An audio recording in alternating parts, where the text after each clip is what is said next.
Wait, may comment. Toby putik. Sir Sino to? Martin. Sino si Sir Martin? Hi, Sir Martin. Ano daw? Dati kong team manager nung before sa company ko nun. Nung nakilala kita, di naman. Pominum. Di ba? Ano po, pares po ito. Nasa baso po yung pares. Kayo yung nag-impluensya nito. Ay, Wala, no? trivia. Sino si Sir Martin? Si Sir Martin lang naman ang nagpangalan sa akin, Tofi. Oh, okay. Good. Dahil yung isang drive ko sa buhay, i-compartmentalize yung buhay ko. Bakit nung sa pangalan? Kunwari, Michael. Tofi lang. Pag narinig ko yung Michael, nanay ko lang yun. Ayaw pa dati moniker na to. Ano daw? Ayaw ko dati. Ang moniker ang nickname ko sa trabaho moniker. dapat. Ay, Chris. Elias. Chris. Pangit. Parang ano? Ito nga. Hoy! Happy Nutrition Month. Ano ba? Pag ano po? Happy Nutrition Ay, Month. hindi pa. Ba't yun sir? Ganun yung term na ginawa ko. Gago nga, cancel tayo. Sorry po sa mga Nanonood ngayon. June celebrants. Which is what? Gago. Ayun nga. So, kunwari. Gagawa ka kay lalalood niya. Ayun nga. Wait lang. Hindi na yung nanonood na gano'n na. Michael, mama ko lang yun. Lalo na pag Hanggang ngayon? sa akin. Oo. Mike pag malambing. Michael pag galit. Ganun lang kasimple. Pag may tumawag sa akin sa public na Mike o Michael, magagalit yan. Totoo yun. So, pag Famero, kayo yan. Elementary. Elementary, high school yan. Sige lang Basta, yung pops eh. School related. So parang sinet ko sa utak ko nun, pagtrabaho, Chris naman. Tapos, ayan, pumasok ako dun sa company nila, Sir Martin. Sabi niya, hindi, Topi ka. Topi ka. Siya talagang pinangalan. Alam mo ba to, bad trip? Dahil? Unti-unti pinapatay yung pangalan ko. Isipin mo, Christopher, 3 syllables. 3 syllables na lang Binagbigyan ko na ng Chris. Kasi naman yung contraction. Pangit ng Ito nga. Hindi, iniisip ko kasi. Ito, sige. So, Topi. Yan na. 2 syllables. Sige, medyo may respeto. Ito pang matindi. Ginagawan Tof.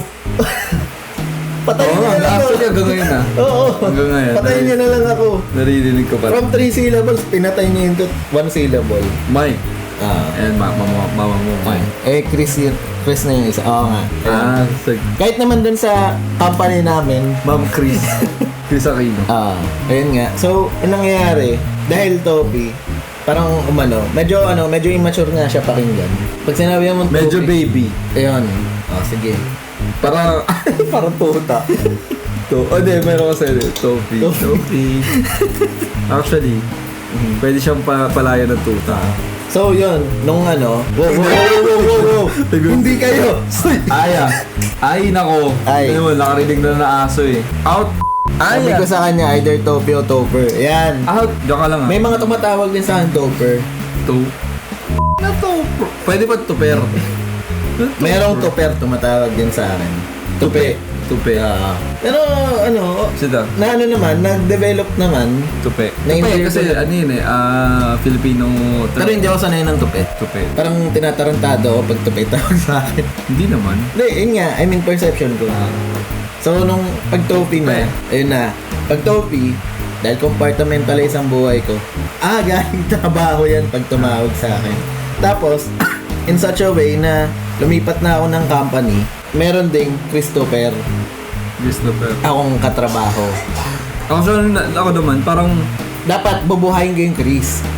Hindi, ito nga, bubuhayin ko yung Chris that time. Pero dahil may Christopher din, binuhay ko yung Toby. Actually, okay naman yung to. Na sobrang okay. Yun tawag doon. Key. Sa una hindi mo matanggap. Sa'yo. Pero na-develop. Ngayon okay. Well, parang mas madali. Ayun sa una divulge ko in public na kung bakit Shoutout sa'yo, Sir Martin. Mag-inom tayo. Sama si Untoy. Si Shonte. Katrabaho ko din. Tingnan mo. Pag sinerch mo yung Untoy, wag mo nag-search. Tingnan mo, may untoy ka, tapos ayaw mo tawagin to, pero sobrang Pilipino na. Tupe. Kasi pag Toby, ano eh. Kaya niya na dito sa tabi ko si Bantay. Kasi ikaw, alam ko may adjustment period ka rin nun eh. Nung pumasok ka sa company niyo. Bakit Toby tawag sa akin? Oo nga. Tapos ngayon parang mas lamang na yung mas lamang na sa yung Toby. I think kasi before parang Mike. Mikey. Mikey. Dami, no?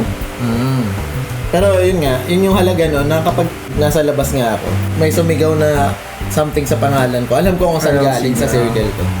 Yun na lang. So, shoutout sa'yo, Sir Martin, kapag free kayo. Oo. Diyo, punta naman yung bahay niya sa'yo.